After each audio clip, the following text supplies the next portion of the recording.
Your memory. Yesterday we showed you how all of us can have real problems with memory, even in middle age, that have nothing to do with Alzheimer's. An investigative journalist named Cathryn Raymond decided to keep a record of this kind of loss. I'd say one of the most important moments occurred after I left a film that I'd really liked with my husband, and we'd just gotten in the car, we're heading home, and I realized that I did not know the name of the film. And I was stunned and I was a little embarrassed. So, what was causing it? What are the possible causes, and how do you fix it? She has written a book called Carved in Sand, When Attention Fails and Memory Fades in Midlife, and joins us once again. It's great to have you back with us. Good morning. I want to get right to what you examine as some of the enemies of recall for people in middle life, because there are a couple of centers of the brain that have a lot to do with language and with memory.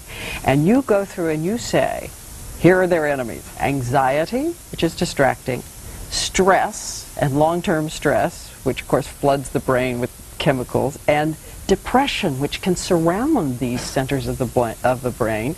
And each of these things has to be examined as a possible cause, but each of them also can be related to something else, which is sleeplessness. Insomnia, a big problem for memory. Insomnia is a huge problem, and actually we can expand that to talk about sleep deprivation, because you have to understand that sometimes sleep deprivation is volitional. There are people who are burning the candle at both ends, quite intentionally. No. We don't know anyone like that. But this does happen, and the brain needs sleep. It needs to go through several full sleep cycles in order to consolidate the information that has been brought in the day before. There's almost as if there's a house cleaning process going on in there. Some is gotten rid of and some is maintained. All right, you are, as we said, an investigative journalist, and you said about tackling the problem of fixing it if you can, pumping up that memory center of the brain. You looked at medications. I'm going to run through them and you tell me the effects and sort of give me a sentence about each.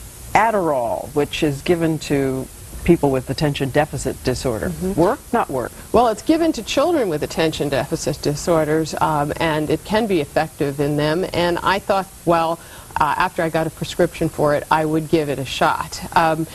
Basically, I found that it did work. My working memory improved quite a bit. My word recall was much better. I was paying attention to some very strange things, like the power button on my computer was very fascinating to me.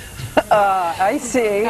So sometimes you can veer off. We kind of went off the deep end there a little bit. What about, I can't pronounce this, modafinil? It's Provigil, which they've been given to pilots to keep them away. That's right. It has been tested pretty extensively by the U.S. military and also major studies in Great Britain. Work for you? It works very, very well. It works extremely well. The side effects for me, which does not mean for everyone, are minimal, and it certainly elevates attention. And for these kinds of memory problems, Aricept, which we hear about for early Alzheimer's, would Aricept help if you just have middle-age problems? There are studies that show that Aricept can be given prophylactically in order to escalate to boost memory as a cognitive enhancer. In fact, that is definitely off-label for Aricept. So there's no proven side effect? No, they don't know what the long-term use would be? We don't know, and also Aricept does have often has some side effects of nausea, etc. Quick word about vitamins, ginkgo biloba, those. Just take one a day, good healthy vitamin. You said you started doing that? Well, I certainly started that way, but I went to see MD who specializes in treating for brain nutrition, and he helped find me a customized plan. And so I took alpha-lipoic acid, I took omega-3s, phosphatidylserine, little DHA. We'll never remember those, Well, they're but all go in my online, book. everybody, and go in the book, too, if you want to see those. But I got to ask you about another big discovery. You said the crossword puzzle's fine, working the computer, fine. That's not what is going to keep your brain really acute.